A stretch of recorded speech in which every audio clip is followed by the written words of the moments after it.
ಓಡಿದೆ. ಇನ್ನು clutch plate loading plate ಬರ್ತಾ ಇದೆ ನೋಡಿ. ಚಾಲಕರಿಗೂ ನಮಸ್ಕಾರ. ನಾನು ಇವತ್ತು ಗಾಡಿ ಬಗ್ಗೆ ಒಂದು ಇನ್ಫಾರ್ಮೇಷನ್ ಕೊಡಬೇಕು ಅಂತ ಅಂದ್ಕೊಂಡಿದ್ದೀನಿ. ನನ್ನ ಗಾಡಿ ಇದೆ 2020 ಮಾಡಲು ನೋಡಿರಿ.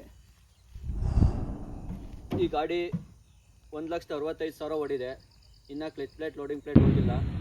ಬ್ಯಾಟ್ರಿ ಒಂದು ಸರ್ತಿ ಹಾಕಿದ್ದೀನಿ. ಎಲ್ಲ ಶೋರೂಮ್ ಮೇಂಟೆನೆನ್ಸ್ ಮಾಡ್ತಾಯಿದ್ದೀನಿ, 16 ಸರ್ವಿಸ್ ಕೂಡ.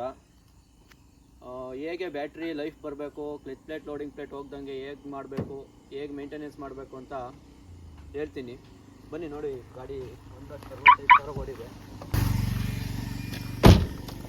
ನೋಡಿ.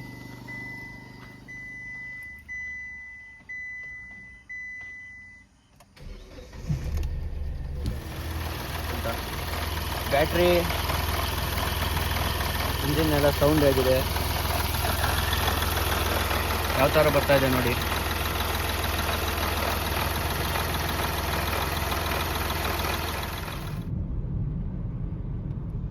ಕ್ಲಚ್ ಪ್ಲೇಟು ಜಾಸ್ತಿ ಓಡಬೇಕು, ಇಂಜಿನ್ನು ಲೈಫ್ ಬರಬೇಕು ಅಂದರೆ ವಾಟರ್ ಸರ್ವಿಸ್ ಮಾಡಿಸಿದಾಗ ಇಂಜಿನ್ನಿಗೆ ನೀರು ಹೊಡಿಸ್ಬೇಡಿ. ನೀವು ಶೋರೂಮಲ್ಲೇ ಸರ್ವಿಸ್ ಮಾಡಿಸಿ, ಇಲ್ಲ ಗ್ಯಾರೇಜಲ್ಲೇ ಸರ್ವಿಸ್ ಮಾಡಿಸಿ. ಏರ್ ವಾಶ್ ಮಾಡಿಸಿ, ಇಲ್ಲಾಂದರೆ ಡೀಸೆಲ್ ವಾಶ್ ಮಾಡಿ. ವಾಟ್ರ್ ಮಾತ್ರ ಇಡಿಸ್ಬೇಡಿ.